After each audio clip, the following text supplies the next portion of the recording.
Bienvenidos un día más a Diálogos de la Universidad de Huelva, este ciclo de entrevistas que tenemos en la Onubense para conocer cómo funciona esta institución académica y fundamentalmente para conocer qué hacen sus protagonistas, como es el caso de la persona que tenemos el placer de presentarles hoy, el conocido filólogo, catedrático de Filología de la Universidad de Huelva, Luis Gómez Canseco, que está con nosotros porque acaba de presentar una nueva publicación. Ya son más de 30 las que suman la amplia bibliografía de este reconocido escritor.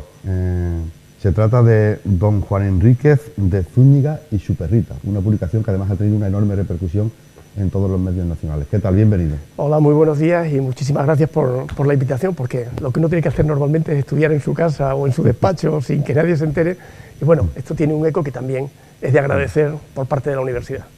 Bueno, Don Juan Enríquez de Zúñiga y su perrita, con esto ya son más de 30 sus publicaciones, sus libros publicados. En esta obra, ¿qué se aborda? Se aborda el animalismo y la literatura. Bueno, el animalismo no, ahí don Enrique y su perrita no llegan a hacer nada. simplemente trata de un texto muy particular en la época, porque realmente el afecto a los animales no es algo que, aunque se practicara, no se hablaba de ello, o se hablaba muy poco, ¿no? Y entonces hay un texto muy singular, muy pequeño, de este personaje, don Juan Enríquez de Zúñiga, que fue un hombre de cierta importancia en su época, ocupó la alcaldía de Córdoba, la alcaldía de León, ocupó varios cargos jurídicos, era doctor en ambos derechos, como se decía en la época, y en un momento determinado tenía una perrita, se le muere, siendo ya bastante mayor, cerca de 80 años, lo cual para la época era tremendo porque la expectativa de vida serían unos 50, 60 años normalmente, este hombre llega a los 80 y tantos, y siendo ya muy mayor, publica un textito hablando de la muerte de su perra, cosa que es extrañísima y singularísima en la cultura de la época, porque normalmente lo que se hacían eran burlas de la gente que quería demasiado a sus animales, ¿no? Porque era considerado un signo de debilidad, un signo de afeminamiento realmente, ¿no? ¿Y por qué habría que leer este libro? Bueno, para empezar porque la gente que le gusta a los animales va a encontrar ahí un reflejo verdaderamente singular y curioso de esa manera de afectos, y son muchas las personas que no solo que quieren a sus animales, conozco a varios que quieren más a sus animales que a su familia, a sus amigos, incluso a sus padres, ¿no? Y entonces, por un lado está una parte estrictamente cultural sobre la época, pero por otro lado hemos querido, no solo en este libro, sino en la colección donde se enmarca el libro, dar una visión de la vida de las personas más compleja, más singular que lo que es sencillamente un currículum con una ristra de fechas, de datos, de cosas que hacen que las personas se deshumanicen. Lo que intentamos en la colección y en este libro es dar esa visión humana de los individuos, en este caso de don Juan Enríquez de Zúñiga, que si no sería simplemente eso, alcalde de Ávila, alcalde y así se haría su currículum sin entrar en esa dimensión más personal y más humana del individuo, ¿no? Ha hablado de una colección de la que precisamente esta publicación es el número 0. La publicación se llama Biblioteca Bibliográfica del Renacimiento Español.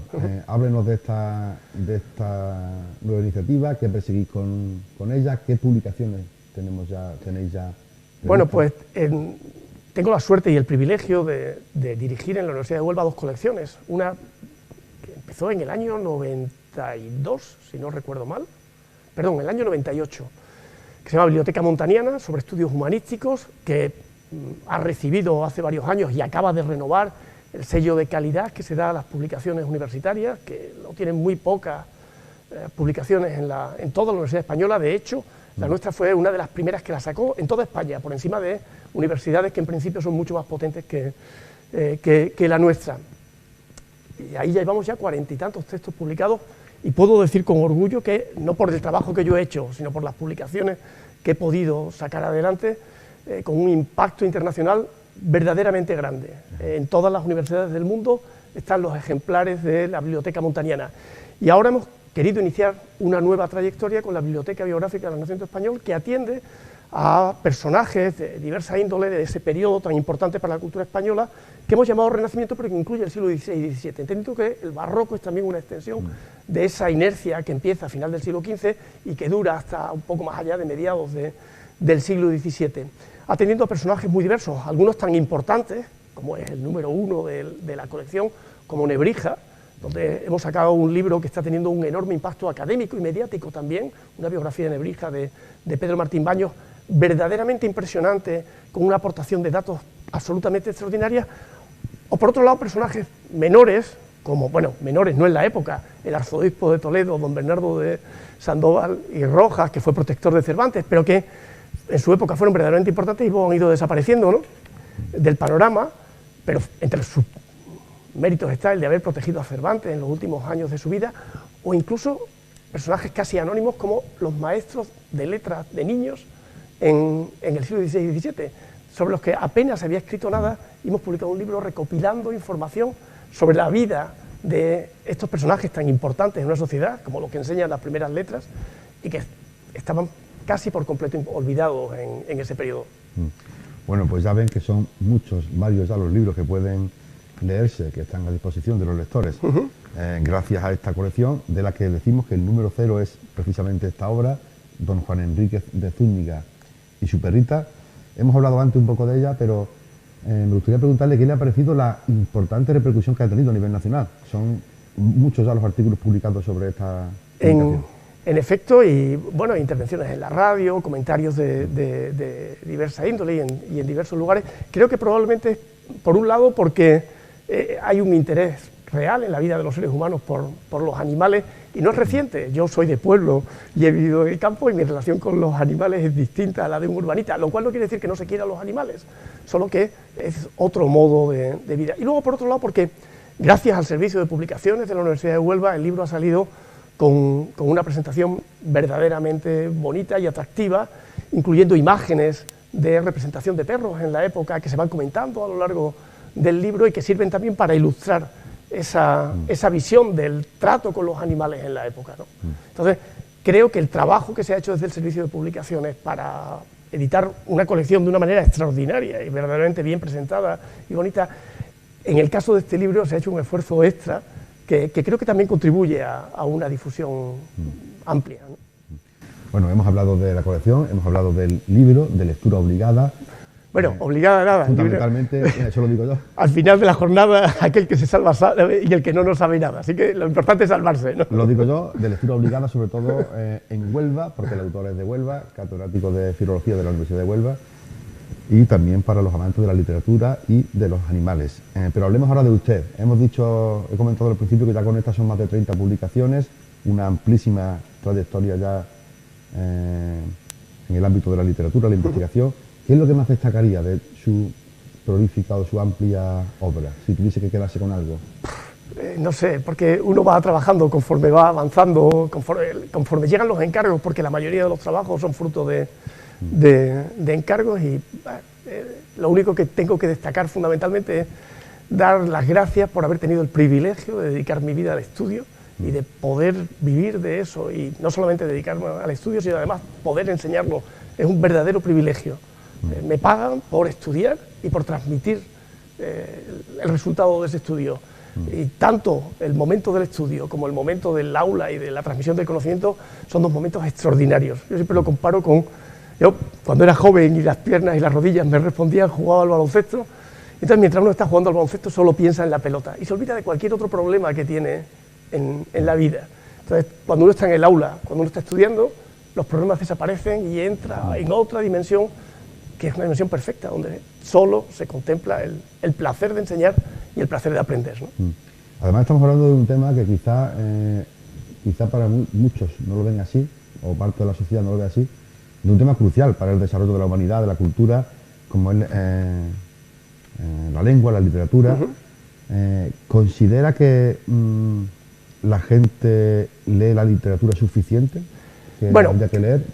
¿Cómo está actualmente el mundo? En la cultura moderna hacemos demasiado hincapié en que todo el mundo tiene que leer y que leer mucho, que sería ideal y sería perfecto. Pero la realidad es que la lectura amplia, la gente que dedica muchas horas de su vida a leer, ha sido siempre, desde que el mundo es mundo, cosa de muy pocas personas, muy pocas. Entonces, ahora tenemos la suerte de que hay más gente que lee. Lo ideal sería que hubiera cada vez más gente que lee, porque eso hace a los individuos, creo, que hace a los individuos más libres, con más capacidad de juicio a la hora de tomar decisiones, y eso hace que las democracias sean más perfectas y que las sociedades sean más justas. Un acto tan sencillo como el acto individual y particular de la lectura hace que uno crezca en una dimensión que luego tiene una repercusión pública. Pero bueno, las sociedades van por donde van. Ahora los libros, todo el mundo dice, ahora la gente lee más que nunca. Efectivamente, leen los teléfonos auténticas, iba a utilizar una palabra inadecuada, auténticas tonterías, que se intercambian masivamente a través de las aplicaciones y que lo único que hacen es malgastar el tiempo. Tengo un amigo italiano que se dedica a la neurobiología aplicada a la enseñanza y dice que está comprobado científicamente que mientras vemos la televisión o mientras recibimos información a través de Internet, el cerebro tiene menos actividad que mientras estamos dormidos. Así que es desolador, ¿no? Teniendo en cuenta la hora que pasamos, la cantidad de horas que pasamos enfrente de las pantallas, ¿no? Quizá eso es lo que no queremos, tener actividad. Bueno, o no queremos o nos empujan a no tenerlas, porque entiendo que todo esto sale de un modo educativo, de un modo social al que nos empujan y que termina generando unas sociedades más acomodadas. El que está jugando con una pantalla no está pensando en por qué me están haciendo esto desde el gobierno o por qué está ocurriendo esto en el mundo, ¿no? Entonces, son sociedades que están entretenidas, pero también son sociedades un poco adormiladas. Hay un tratado sobre la democracia en América del siglo XVIII, que es un elogio sobre la democracia americana, pero en las últimas páginas dice una cosa espeluznante, porque está escrito en el siglo XVIII. Dice, es un sistema de gobierno perfecto, solo que tiene un inconveniente, que es un gobierno que intenta cuidar de sus gobernados como si fueran niños, y no para llevarlos desde la infancia a la edad adulta, sino para mantenerlos indefinidamente en la infancia. Y quizás eso es lo que está ocurriendo con nuestras sociedades, ¿no? Piensen que en las sociedades más sometidas el acto de lectura es un acto de rebeldía, un acto a veces hasta perseguido. Piensen en Fahrenheit 451, ¿no? La lectura está perseguida. Sin embargo, ahora la lectura está marginada porque en realidad nadie se va a rebelar contra nada nunca, ¿no? Bueno, pues quizás si uno le dedicara a leer la mitad del tiempo que le dedica a ver la televisión y a recibir mensajes en internet, en redes sociales, quizás diera tiempo a medio libro cada día. Bueno, no lo sé, depende del ritmo de lectura que uno alcance. Lo que no se puede garantizar es que uno vaya a ser mejor persona. Probablemente el que sea un asesino en serie, leyendo, será un asesino en serie más cualificado para cometer sus asesinatos, y el que sea bueno desarrollará su bondad y sus capacidades con la lectura, ¿no? Lo único que hace la lectura, creo, es potenciar lo que uno es. Lo que uno es. Y se supone que si la mayoría somos buenos, pues se potencia lo bueno de cada uno. Hay que entender que la mayoría es básicamente somos buenos, ¿no? Además, ustedes... No me incluyo entre ellos. Bueno, es complicado saber lo que es uno mismo.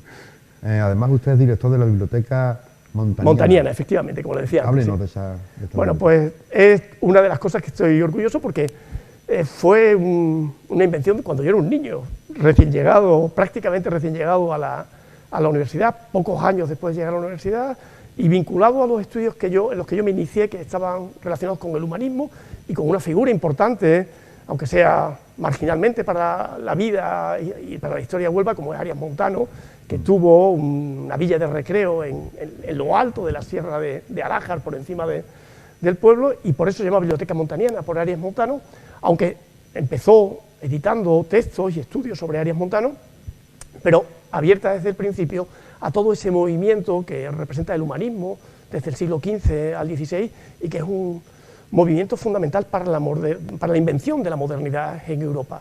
Muchas de las ideas que después se llevan a cabo y se materializan con la Ilustración están formuladas por primera vez en el humanismo. Entonces el humanismo es una apertura hacia el futuro absolutamente extraordinaria, hecha por un grupo de gente pequeñísimo. Eran muy pocas personas en toda Europa que además tenían una comunicación por medio de las cartas que es impresionante. Pasaban el día escribiéndose cartas y estudiando, y sin embargo desde el silencio de sus estudios, desde el silencio de sus despachos, de alguna manera cambiaron el mundo, ¿no? Bueno, Luis Gómez Canseco, un placer haberle tenido aquí en estos diálogos de la Universidad de Huelva, que tenga mucha suerte con esta última publicación y que siga ofreciendo a los lectores nuevos estudios y nuevas obras. La suerte es sencillamente dedicarme a estudiar y enseñar, como le decía antes, y de verdad muchísimas gracias a vosotros por la invitación.